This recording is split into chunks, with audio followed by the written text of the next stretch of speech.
Sebelum menonton, jangan lupa like, subscribe, dan tekan tombol lonceng. Selamat menyaksikan. Halo sahabat Eljon, kembali lagi di Eljon Medical Forum bersama saya, Cynthia. Dan tentunya di Eljon Medical Forum ini kita akan membahas seputar dunia kesehatan. Hari ini akan kita bahas mengenai keringat berlebih. Nah, sebetulnya apakah keringat berlebih ini kondisi yang wajar atau seperti apa, dan juga penyebabnya apakah juga bisa diatasi. Hari ini akan kita bahas bersama narasumber saya sudah hadir secara virtual.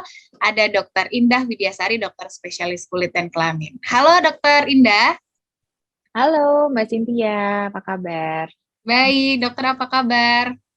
Baik, sehat, Alhamdulillah. Alhamdulillah. Dokter, saya dan kita hari ini akan bahas soal keringat berlebih ya, dokter. Ya. Nah, mungkin saya langsung masuk ke pertanyaan. Nih, dokter, sebetulnya seperti apa kondisi seseorang itu bisa disebut keringat berlebih? Dan apakah keringat berlebih ini kondisi yang tidak normal atau tidak sehat? Seperti itu, dok. Ya, jadi istilah keringat berlebih itu di bahasa medis dinamakan hiperhidrosis. Jadi hiperhidrosis ini adalah suatu kondisi ya, bukan suatu penyakit. Jadi adalah suatu kondisi di mana seseorang itu aktivitas berkeringatnya berlebih di atas kondisi fisiologis berkeringat itu sendiri gitu. Karena proses berkeringat adalah merupakan proses yang normal dan fisiologis, Mbak. Karena memang justru keringat itu bertujuan adalah untuk mengatur suhu tubuh agar selalu terjaga normal. Jadi sangat bagus sekali jika memang fungsi berkeringat kita adalah sesuai normal gitu ya. Nah, kalau hyperhidrosis artinya memang hiper berlebihan. Jadi memang di atas kondisi normal atau fisiologis gitu. Nah, hiperhidrosis ini adalah cukup umum ditemukan, rata-rata menurut prevalensi sekitar 5% kasus atau 5% kondisi dialami pada populasi di suatu studi di US ya, sekitar hampir 5% gitu. Jadi kondisinya dinamakan hiperhidrosis gitu. Oke. Jadi hiperhidrosis ya, dokter. Kalau misalnya ada yang nanya, dokter, ini normal atau sehatkah gitu, gimana, Dok?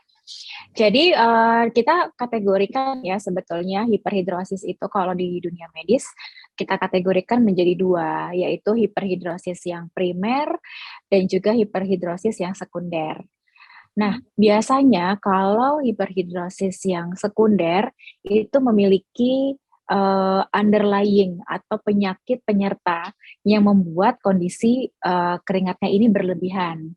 Nah, biasanya memang ada kondisi-kondisi penyakit, biasanya adalah penyakit endokrin, biasanya adalah diabetes atau hipertiroid, dan juga misalnya ada penyakit keganasan gitu ya, atau obat-obat yang mencetuskan reaksi dari hiperhidrosis ini gitu. Tapi ada juga yang memang primer yang memang tidak diketahui kenapa penyebabnya dan biasanya memang bersifat genetik. Mau dikatakan normal atau tidak, memang ya tidak normal ya, karena di luar kebiasaan atau fungsi fisiologis berkeringat itu sendiri gitu. Jadi tentu kalau sudah mengganggu fungsi dan sudah mengganggu aktivitas sehari-hari, ya tentunya memang harus dikonsultasikan ke dokter spesialis kulit dan dicari tahu penyebabnya. Kalau gejalanya sendiri artinya apa saja, dokter? Selain mungkin keringatnya terasa berlebihan gitu ya, dokter, apalagi mungkin gejalanya?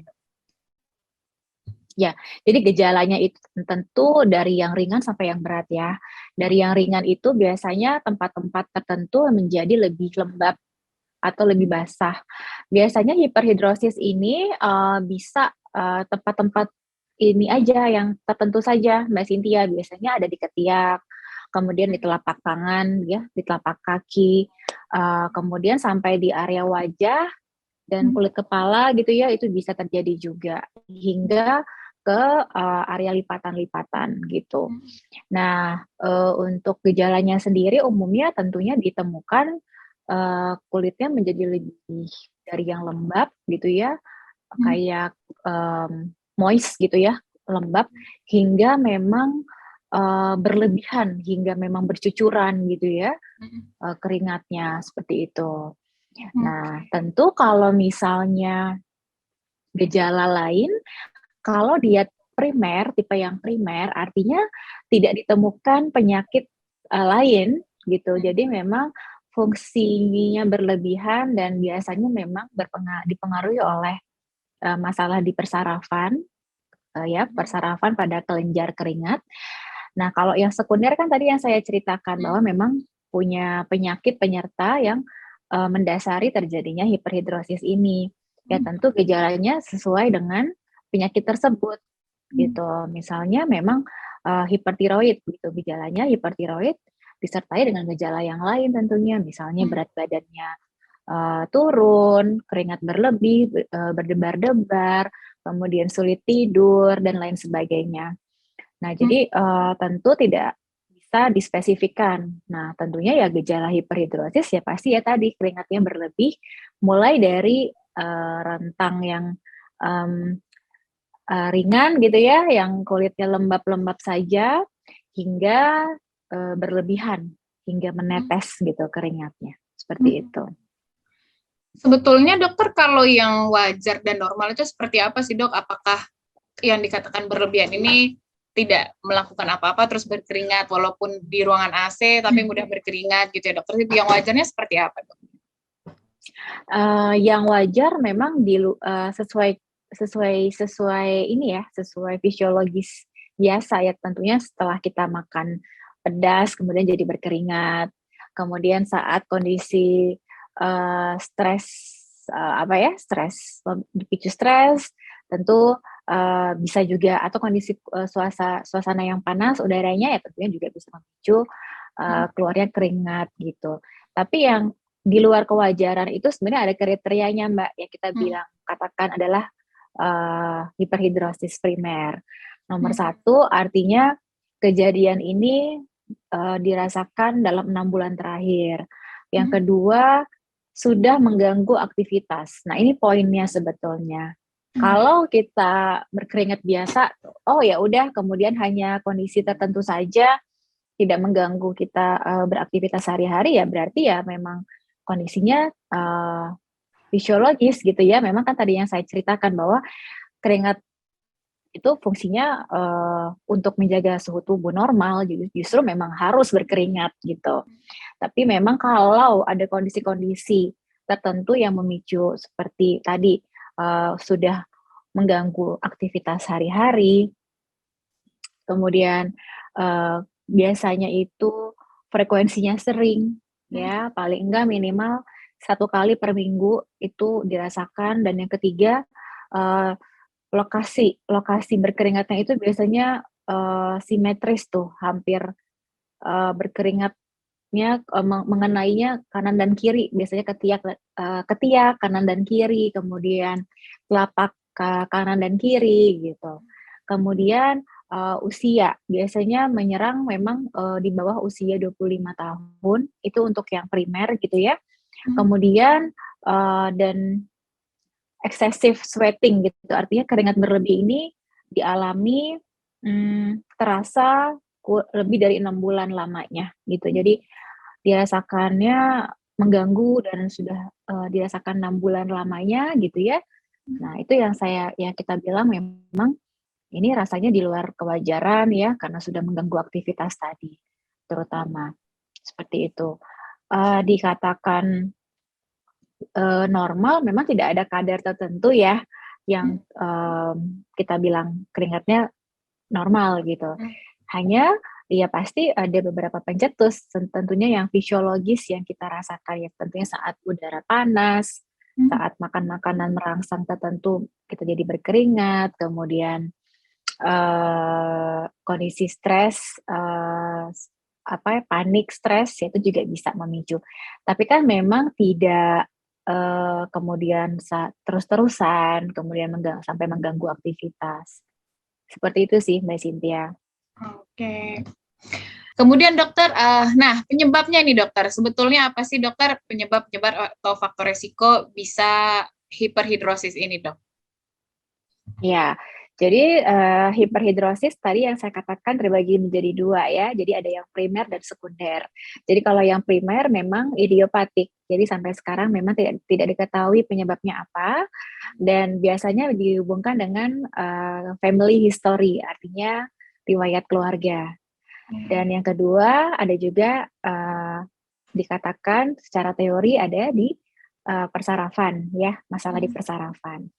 Nah, kalau yang primary ini tidak ada penyebab penyakit penyerta gitu Mbak Cynthia. Artinya biasanya dia onsetnya lebih early, usia-usia muda gitu ya, dan menyerang tempat-tempatnya selalu bilateral. Jadi keringatnya berlebih nggak cuma di area kanan, ketiak kanan gitu ya, tapi kanan dan kiri gejalanya seperti itu. Kemudian hingga mengganggu aktivitas ya. Kemudian biasanya apa?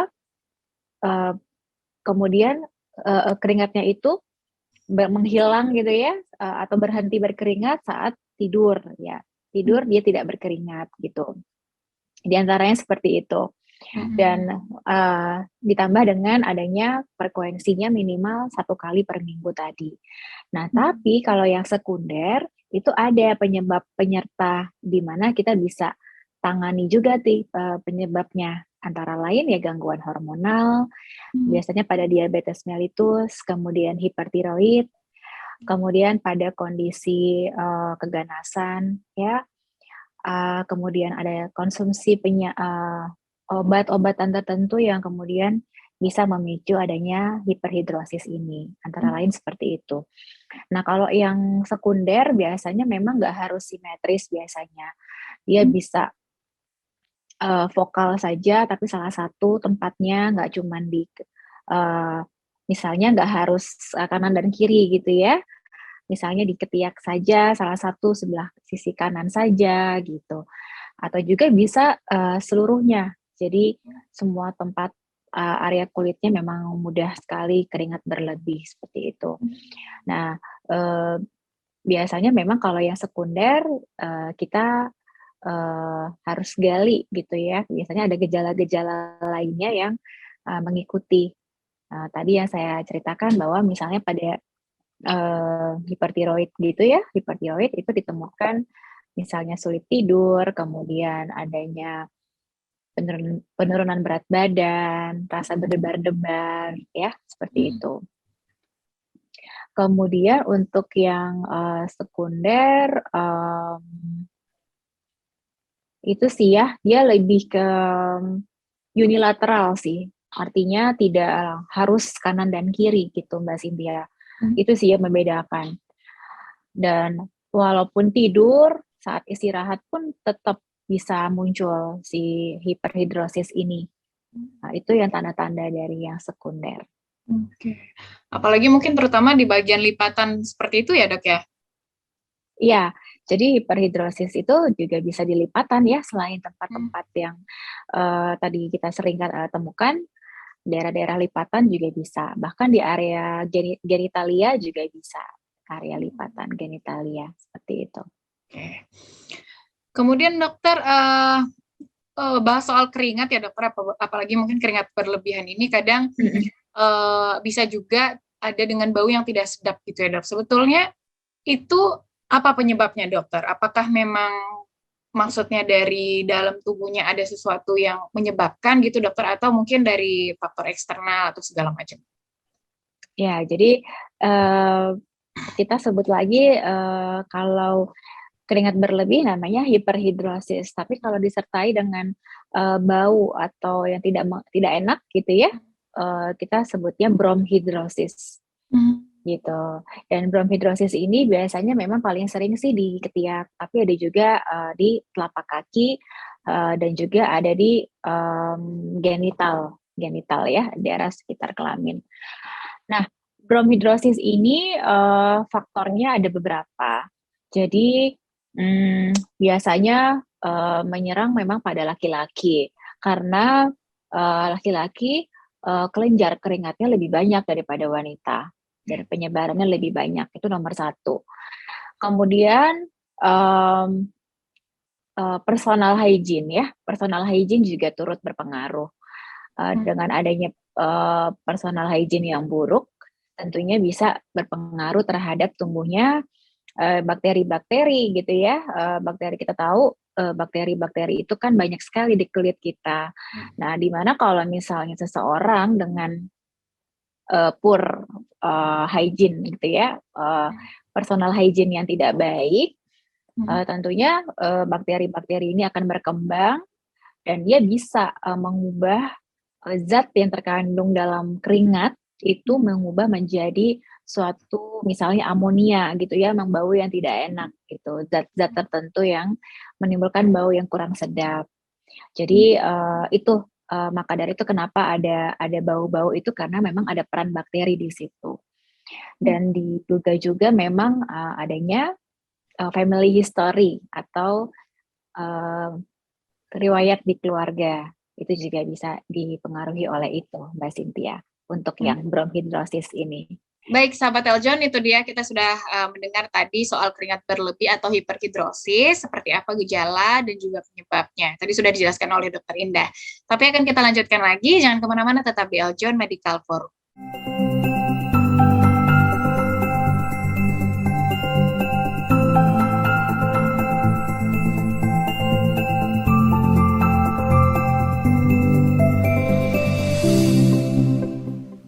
Hai, aku Gustinanda, Putri Pariwisata Indonesia Kalimantan Selatan 2022. Gimana? Udah nonton videonya kan? Jangan lupa ya, di like, comment, subscribe, dan klik ring bell buttonnya di sini. Dadah!